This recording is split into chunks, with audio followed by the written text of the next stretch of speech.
ஜெய் சாய்ராம்.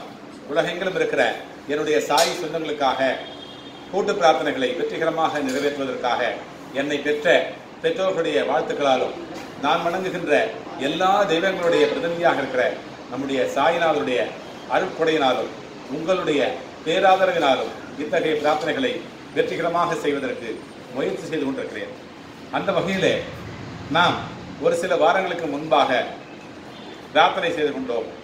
ஒரு ஐயா, நம்முடைய சுந்தரேசன் ஐயா வந்திருந்தார்கள். அந்த நேரத்திலேயே நான் உங்களுக்கு அறிமுகப்படுத்தியிருந்தேன். அந்த வகையிலே நம்முடைய ஐயா அவரை உங்களுக்கு அறிமுகப்படுத்தவில்லை, நான் செய்தியை மட்டும் சொல்லியிருந்தேன். இன்றைக்கு அவரே அவருடைய துணையோடு இங்கு வந்திருக்கிறார். 2 பேருமே வெற்றிகரமான குடும்ப தலைவர்களாக இருக்கிறார்கள். தன்னுடைய 2 மகன்களுக்கும் நல்ல விதமாக திருமணத்தை முடித்துவிட்டு நல்ல விதமாக வாழ்ந்து கொண்டிருக்கிறார்கள்.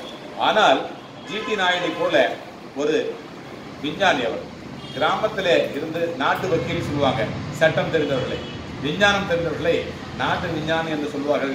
அவர் அதற்கு ஒரு உதாரணமாக நம்முடைய தமிழ்நாட்டிலே ஜிடி நாயுடு அவர்கள் இருந்தார்கள். பல கண்டுபிடிப்புகளை அவர் கண்டுபிடித்திருந்தார். அதுபோல ஒரு வாழ்ந்து வருகின்ற ஒரு ஜிடி நாயுடாக நம்முடைய சுந்தரேசன் ஐயா இருக்கிறார்கள். கடந்த 20 ஆண்டுகளுக்கு முன்பாகவே இந்த சவுண்ட் சிஸ்டம், ரேடியோ மெக்கானிக்காக இருந்த அவர் ஒரு சவுண்ட் சிஸ்டத்தை மிகவும் உயர்வாக துல்லியமாக அதை எப்படி கொடுப்பது, இப்பெல்லாம் நிறைய தியேட்டருங்களில் டிஜிட்டல் சிஸ்டம் கொடுத்துருக்காங்க. அதை விட இன்னும் முப்பரிமாணமாக, அதை விட இன்னும் நல்ல ஒரு பரிமாணத்தோடு நம்முடைய காதுகளுக்கு இனிய ஒரு ஒலியையும், கண்களுக்கு இனிய நாட்டியம், இந்த மாதிரியான ஒரு இசை அனைத்தையும் ஒருங்கிணைத்து தரவல்ல ஒரு விஞ்ஞான தொழில்நுட்பத்தை அவர் கண்டுபிடித்திருக்கிறார். அது மட்டுமல்ல, இந்த கண்டுபிடிப்பை வெளியிடுவதற்கு தகுதியான ஒரு இன்வெஸ்டர் வரவில்லை என்று அவர் விரதம் கொண்டிருக்கிறார். பாபாவுடைய பக்தராக இருக்கிற அவர் விரதமே ஏற்படுத்தி கொண்டு தனக்கே ஒரு வைராக்கியம், ஒரு சவால், ஒரு என்ன சொல்வது, இப்படியாக நிறைய அவர் வைத்துக்கொண்டு அவர் சாப்பிடாமல் இருக்கிறார். கிட்டத்தட்ட 9 மாதங்களாக உணவே உண்ணாமல் வெறும் ஒரு டம்ளர் பால் இரவில் மட்டும் எடுத்துக்கொள்கிறார். காலையில் ஏதோ ஜூஸ் எடுத்துக்கிறார். ஸோ அந்த மாதிரி இருக்கிற அந்த பாபாவுடைய பக்தர் கண்டிப்பாக இந்த விஞ்ஞான தொழில்நுட்பம் உங்களை எல்லாம் அடைந்து பார்த்து கொண்டிருக்கிற உங்களிலே யாராவது ஒரு நல்ல ஒரு தொழிலதிபரோ அல்லது மிகப்பெரிய செல்வந்தரோ இதை எடுத்துக்கொண்டு சென்று ஒரு தமிழனாக இருக்கிற நம்முடைய சுந்தரேசனுடைய ஐயாவுடைய இந்த தொழில்நுட்பம் உலகெங்கிலும் பரவி பெரும் புகழ் ஈட்டி, பெரும் பொருள் ஈட்டி அவர் நல்லகமாக வாழ வேண்டும்.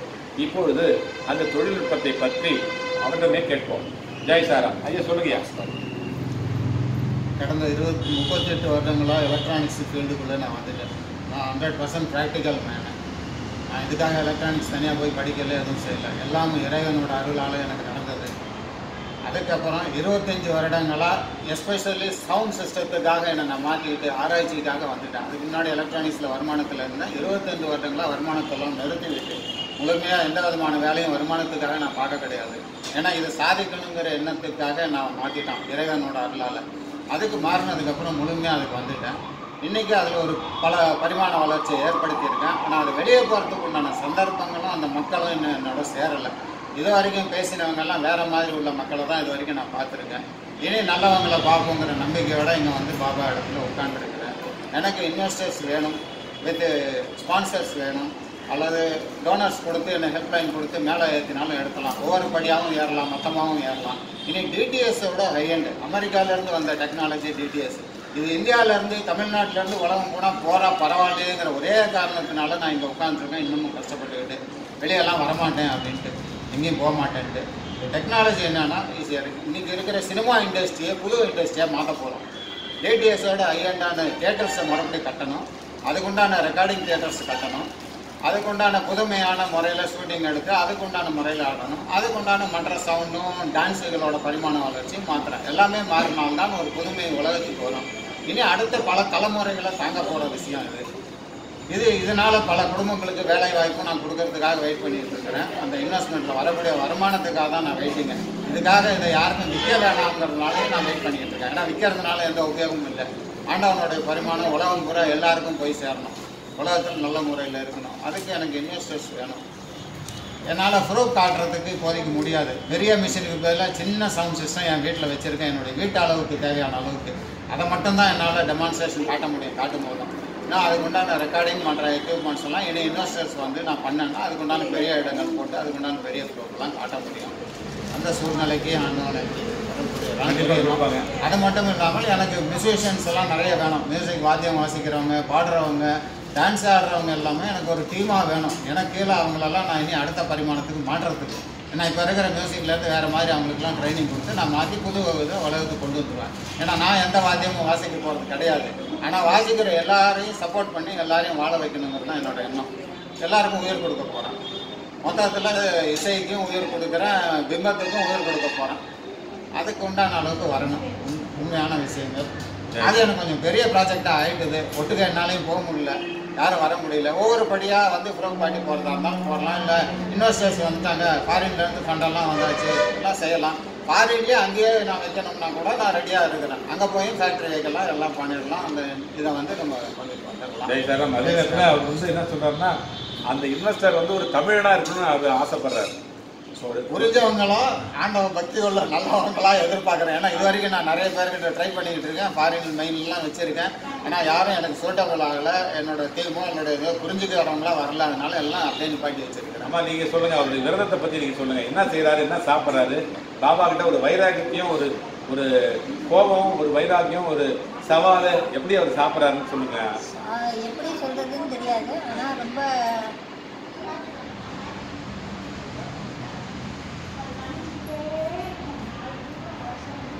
சொல்லுங்க. அது சொல்லவே முடியாத அளவுக்கு கிட்ட கேட்டாலே அவங்க அழுதுப்பாங்க. எப்பயுமே சாப்பாடு ஒன்றுதான் அவர் சாப்பிட்டு இருப்பாரு. வேறு எதுவுமே அவர் விரும்ப மாட்டார். அதுவுமே இப்போ சாப்பிட்றது இல்லை. கேட்டால் என்னால் சாப்பிட முடியல, வேண்டாம் அப்படின்னு இருக்காரு. அவரோட இந்த ப்ராஜெக்ட் வந்து கண்டிப்பாக சக்ஸஸ் ஆகும் அப்படின்ற ஒரே ஒரு நோக்கத்தோடு தான் அவர் இருக்காரு. எப்போ கேட்டாலும் அதான் சொல்லுவார், கடவுள் எனக்கு கூட இருக்காரு, கடவுள் நல்லது செய்வார் செய்வார் நீ பொறுப்பே அறிவு. அந்த கடவுள் கண்டிப்பாக எனக்கு நல்லது செய்வார் நம்பிக்கையோட இருக்கும். என்னதான் சாப்பிட்றாரு? சாப்பாடு சாப்பிட்றது இல்லை, சாப்பாடே சாப்பிட மாட்டார். வெறும் பால், ஏதாவது எப்பயாவது ஒரு டேப்ஸ் எடுத்துப்பாரு. நைட்டில் வேணும்னா ஒரு ஏதாவது மாதுளை பழம் அந்த மாதிரி பழங்கள் இருப்பாங்க. சாப்பாடே சாப்பிட்டதில்லை. ஒரு 9 மாதம் ஆச்சு. இது வரைக்கும் வேக வச்சது எதுவுமே சாப்பிட்டது கிடையாது. இது வரைக்கும் ஒரு தடவை தான், ஒரே ஒரு தடவை சாப்பிட்டாரு. அன்றைக்கி ரொம்ப கால் வலி அதிகமாக போயிடுச்சு, இனிமேல் என்னை சாப்பிட சொல்லாத, சாப்பிட்டா எனக்கு ரொம்ப கால் வலிக்குதுன்னாரு. அதுக்கப்புறம் நானும் சொல்கிறதில்ல, அவரும் சாப்பிட்றது. நீங்கள் ரொம்ப ஒரு வைராக்கியத்தோட ரொம்ப பக்தியோடு இருக்கீங்க.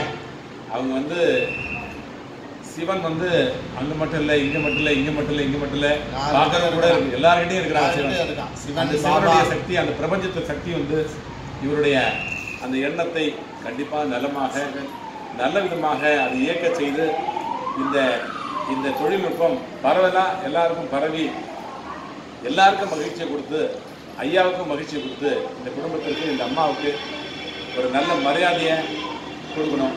எல்லாரும் வாழ போகிறது கொஞ்ச நாள் தான். ஆனால் இவங்களுடைய வைராக்கியம் ஜெயிச்சு என்னோட பிறந்த கடமைங்க அது. நான் எதுக்காக பிறந்தேங்கிறது எனக்கு காமிச்சதுக்கு அப்புறம் தான் இந்த மாதிரி நான் மாறிட்டேன். அதுக்கு முன்னாடி எல்லாரும் மாதிரி மனிதனாக தான் இருந்தேன். சரி, வாழ்ந்தோம், சம்பாதிச்சோம், சாப்பிட்டோன்னு இருந்தவன் தான். நல்ல நிலைமையில என்னை வச்சுருந்தாங்க. அந்த வீக்கெண்டெல்லாம் போயிட்டு தான் நான் இறங்கியிருக்கேன். திரும்ப 3 வாட்டி வீக்கெண்டு போனேன். இதுக்கு மேலே எனக்கு தேவையில்லைன்னு நினச்ச காலங்கள்லாம் உண்டு, போதுண்டு. ஆனால் அதுக்கப்புறம் தான் இந்த மாதிரி கொண்டுட்டு வந்து வச்சு நான் யாருங்கிறத எனக்கு புரிய வச்சாங்க. நான் ஏன் இந்த ஜனம் நான் எடுத்தேன், இந்த ஜென்மம் என்ன, போன ஜென்மத்தை நான் என்ன பண்ணியிருக்கேங்கிறதெல்லாம் எனக்கு புரிய வச்சது அவங்களோட அருள். அவங்களோட தரிசனம் கிடச்சி அவங்களுக்கு எனக்கு சத்தியபிரமாணம் ஆனதுக்கப்புறம் தான் 25 வருஷமாக நான் வேலைக்கு போகல, சம்பாதிக்கலை. ஆனால் எனக்கு எதையுமே அவர் நிறுத்தலை.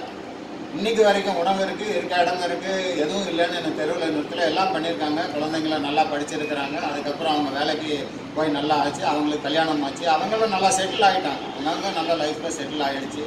இனி அடுத்த வாழ்க்கைக்கு அவங்க போகணும். அது அவங்க ஆசீர்வாதம் வரும்போது ஆண்டவனோட ஆசீர்வாதத்தில், பாபாவோட ஆசீர்வாதத்தில் ஒரு நாளாக நல்லாவே நடக்கும். ஆனால் நான் பிறந்ததுக்கு உண்டான கடமையை செய்யணும். நான் உலகத்துக்காக பிறந்தேன். இதுங்கிறது ஒரு சின்ன குடும்பங்கிறது ஒரு கட்டுக்கோப்பு. அதுலேருந்து நான் இப்போ வெளியே வந்து ரொம்ப வருஷங்கள் ஆச்சு. இனி உலகத்துக்காக நான் செய்ய வேண்டிய காரியங்கள் நிறைய இருக்குது. என்ன இந்த உலகத்துக்கு அறிமுகப்படுத்துறதுக்காக தேர்ந்தெடுத்த சப்ஜெக்ட் வந்து மியூசிக். அவ்வளோதான். மியூசிக்கில் என்னை வெளிப்படுத்துகிறாங்க.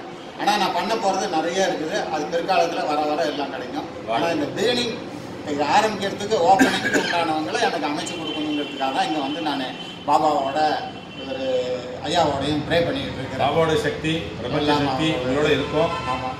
அம்மா வந்து உங்களுக்காக ரொம்ப பிரார்த்தனை பண்ணிக்கிறாங்க. அம்மா வந்து என்கிட்ட முதல்ல அவங்க தான் பேசினாங்க. என்கிட்ட அவங்க தான் பேசினாங்க. அவங்களுடைய அந்த ஆசை உங்களோட வந்து இத்தனை ஆண்டு காலம் வாழ்ந்ததுக்கு உங்களுடைய உழைப்பெல்லாம் அவங்க நேரடியாக எங்களோட அதிகமாக பார்த்துருக்காங்க. அவங்க தான் கஷ்டங்களெல்லாம் அவங்க தான் பார்த்துருக்காங்க. பார்த்தது மட்டுமல்ல உங்களுக்காக ஒத்துழைப்பு கொடுத்துருக்காங்க. நீங்கள் வேலைக்கு போனாலும் போகனாலும் அதெல்லாம் அட்ஜஸ்ட் பண்ணிக்கிட்டு இந்த குடும்ப தலைவியாக இருந்து வாழ்ந்துருக்குறாங்க. அவங்களுடைய ஆசைகளெல்லாம் நல்ல விதமாக நிறைவேறி நீங்கள் எந்த விதமான தாழ்வும் வராமல் உங்களுக்கு எல்லாம் உயர்வும் நீங்கள் ஆசைப்பட்டதெல்லாம் நேர்மையான அதாவது ஒழுக்கமான ஒரு நல்ல ஆசை. பாபா வந்து அதுக்கு துணையாக இருப்பார். நாங்கள்லாம் பிரார்த்தனை பண்ணிக்கிறோம். ஜெய் சாய்ராம். பிரார்த்தனை வெல்லட்டும். ஜெய் சாய்ராம். ஜெய் சாய்ராம். ஜெய் சாய்ராம்.